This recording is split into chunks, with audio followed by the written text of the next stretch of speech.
చూడండి, ఇది ఇవాళ రెసిపీ ఏంటంటే చికెన్ పచ్చడి పడుతున్నానండి.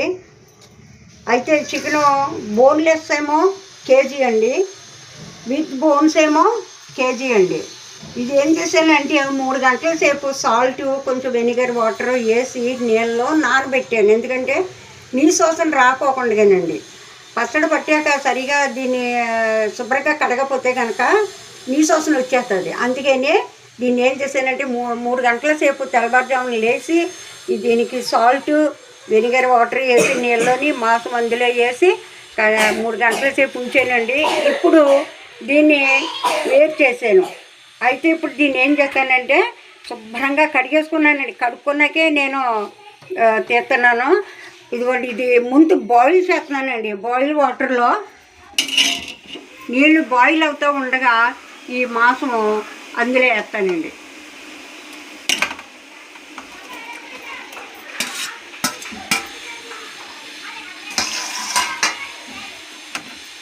ఎందుకంటే దాంట్లో ఇంకా దిగడ్డ నీసి తర్వాత బ్లడ్ ఉంటుంది కదండి, ఆ బ్లడ్ మొత్తం అంతా పైకి వచ్చేస్తుంది. ఇలాగా కొంచెం చేపల్లా తిప్పుకుంటూ ఉంటే దాంట్లో ఉన్న బ్లడ్ అంతా బయటకు వచ్చేస్తుంది. అప్పుడు అస్సలు నీసోసన రాదండి. ఎంతకాలం 6 నెలల వరకు కూడా నీసోసన అస్సలు రాదండి. అందుకనే నేను ఇలా చేస్తున్నాను. ఇప్పుడు దీన్ని బాయిల్ చేసిన తర్వాత ఒక 5 నిమిషాలు బాయిల్ చేసిన తర్వాత ఏం చేస్తానంటే నీళ్ళలో నుంచి తీసేసి ఇదిగోండి ప్లేట్లో వేసుకుని, చూడండి ఇదంతా పైకి వచ్చేస్తుంది. పైకి వచ్చేసినప్పుడు దీన్ని తీసేసుకోవాలి. తీసేసుకుంటే అస్సలు స్మెల్ రాదండి, అస్సలు నీసోసన రాదు.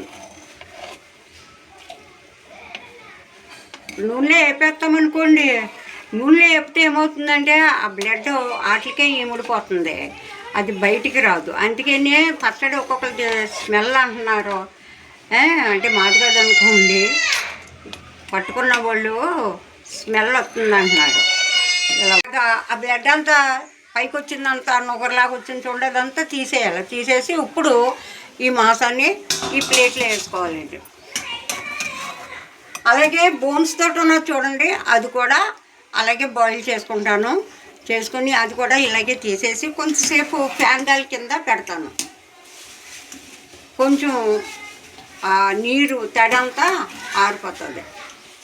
దీంట్లోకి వేసుకుని మసాలాలు అంటే కొంచెం నేను ఎక్కువే తీసుకుంటున్నాను. మరి బోన్స్తో ఉన్నదానికి బోన్స్ లేని దానికి మెత్తన మాంసంలోకి ఇందులోకి కూడా తీసుకున్నాను. ఈ ధనియాలండి, ఇది జీలకర్ర, ఇది కొంచెం మెంతులు, లవంగ మొగ్గలు, దాల్చిన చెక్క, మిరియాలు, కొంచెం ఇదండి దీన్ని ఏమంటారు, ఇదిగోండి ఇదండి, ఇది యాలకులు. ఇప్పుడు ఇవన్నీ కలిపి వేపేసుకోవాలి.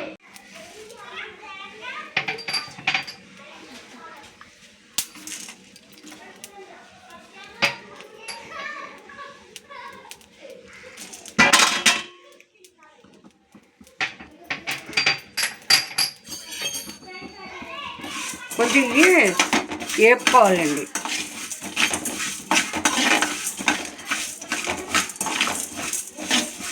మాడపోకుండా సన్నటి మంట మీద కొంచెం దోరగా వేపుకొని అప్పుడు ఇది మిక్సీ పట్టుకోవాలి.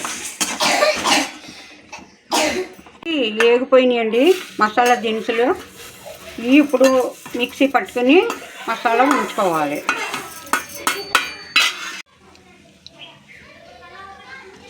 ఇదిగోండి 1/2 కేజీ నూనె పోసానండి. ఇదిగోండి కేజీ మాంసంలోకి 1/2 కేజీ నూనె వేసుకున్నాను. ఇప్పుడు ఈ ముక్కలో నూనెలో వేసేసుకోవాలి.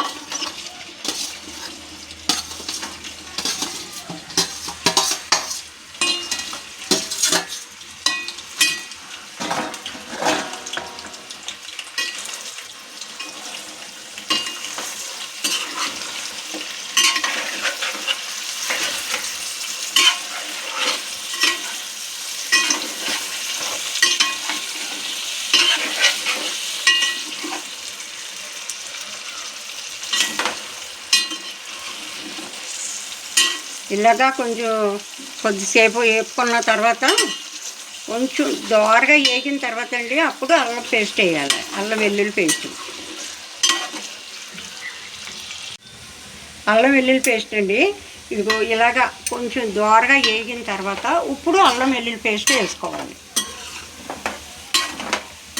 చూశారు కదా, ఇప్పుడు అల్లం వెల్లుల్లి పేస్ట్ వేసుకోవాలన్నమాట.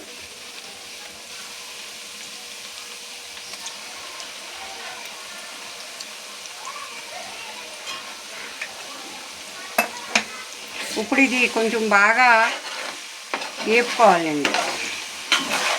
వేపుకుంటే ఎంత కొంచెం మనం దోరగా వేపుకుంటామో అప్పుడు బాగా టేస్ట్ కూడా బాగుంటుంది, స్మెల్ బాగా వస్తుంది.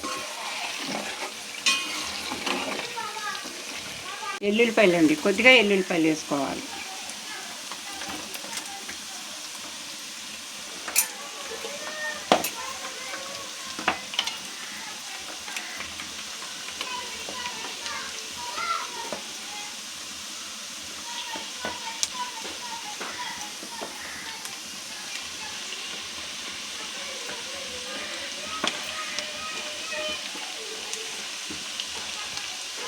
ఇదిగోండి కప్పు కారం అండి.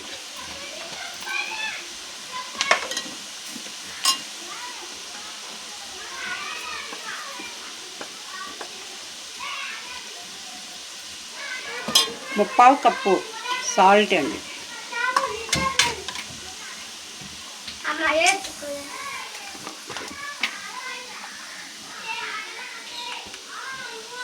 కొద్దిగా పసుపు అండి.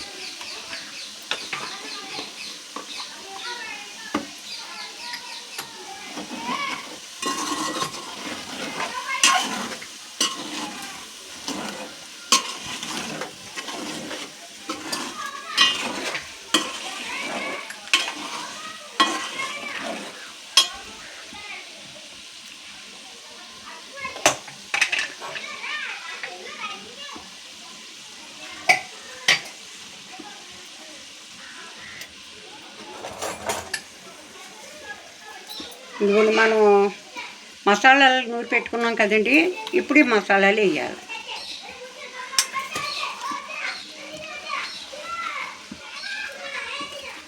రెండు స్పూన్లన్నర మసాలాలు వేసానండి. ఇప్పుడు కొంచెంసేపు ఈ మసాలాలతోటి మాంసం వేగాలి. ఇందులో వేసేసాను కదండి, సాల్టు, కారం, పసుపు, మసాలా ఖర్చులు, వెల్లుల్లిపాయలు, అల్లం వెల్లుల్లి పేస్టు ఇవన్నీ వేసుకున్నామండి. ఇక పచ్చడి ఇంకా వేసి ఏమీ లేదు. లాస్ట్లో ఇదిగోండి నిమ్మరసం, కొంచెం ఇది బాగా చల్లారిపోయాక అప్పుడు నిమ్మరసం పోసుకుంటే అయిపోయినట్టేనండి. ఇదిగోనండి బోన్లెస్ చికెన్ పచ్చడి రెడీ. మరి చూడండి, మీరు కూడా మరి ఎంజాయ్ చేయండి, మీరు కూడా ట్రై చేయండి చేయటానికి. ఇది బోన్లెస్ అండి, ఇది బోన్స్ తోటి అండి, బోన్స్ తోటి. ఓకే అండి, మరి నా పచ్చళ్ళు ఎలా ఉన్నాయో, నా వీడియో మీకు నచ్చితే కనుక మరి లైక్ చేయండి, షేర్ చేయండి, కామెంట్ చేయండి.